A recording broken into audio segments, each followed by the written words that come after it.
Did someone say... Don't get caught with your dick in the... 5-year-old.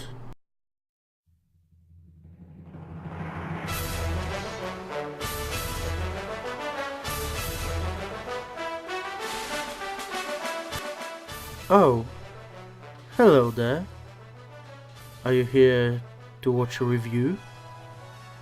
Then you've come to the right place, as this is yet another Winston's Taint in-depth game review. And today I will go balls deep into not only your mum, but also Soul Calibur 2. Now, no need to thank me. The pleasure is all mine. Soul Calibur 2 was released in August 2003 for GameCube, PlayStation 2 and Xbox for the suggested price of 74,000 yen. The game was developed by game developers and featured gameplay and characters which the player controlled by using controller plugged into a console, plugged into a TV.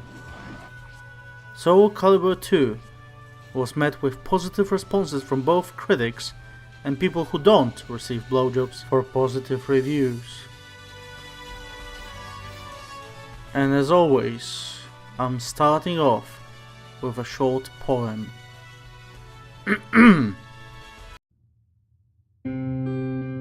Soul Calibur 2 still looks fine for a game that's out of time. Back when PS2 was in its prime, the graphics were quite sublime.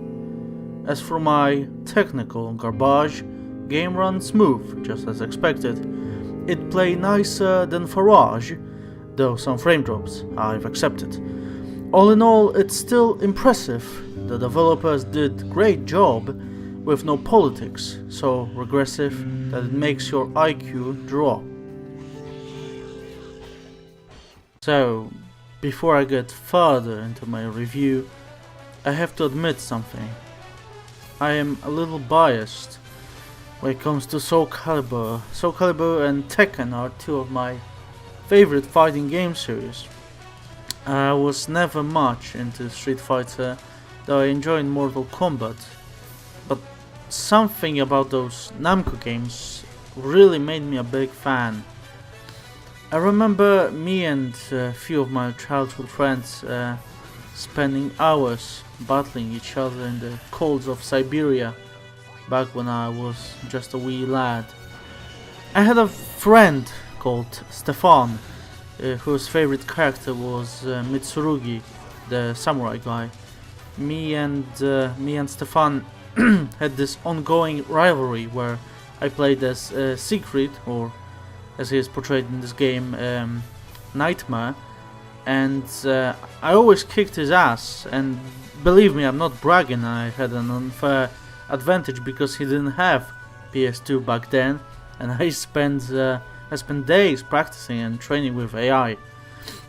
So almost every day after school we came to my place and the battle between Siegfried and Mitsurugi was raging on.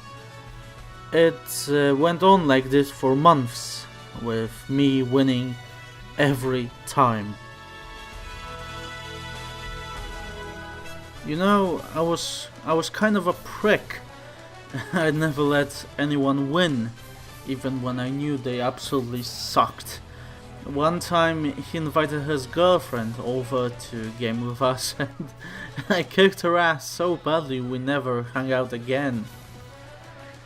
With time, me and Stefan grew apart as he had some family issues and probably was struggling with depression.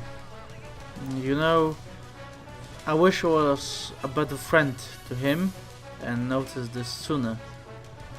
Who knows how things would have turned out. But anyway, one day Stefan told me that he was moving out to Edinburgh to live with his father and stepmom. It was a huge shock to me and it took me a few days to get in touch with him. Before his flight, I invited him over the last game of Soul Calibur 2. As always, he picked Mitsurugi, and I picked Siegfried.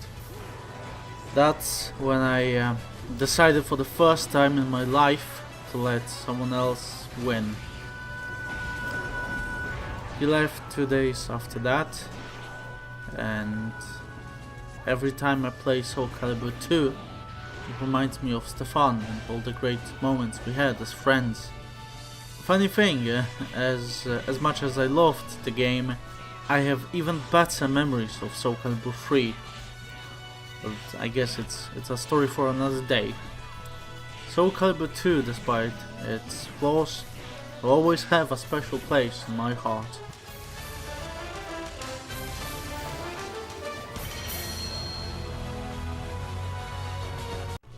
Despite that, I'll try to be as objective as I can to bring you an in-depth review that you can trust. This is what Winston's Taint is known for, after all.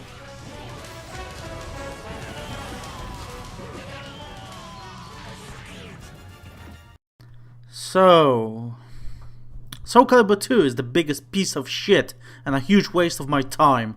I give this game FIFA 10, and I'm done.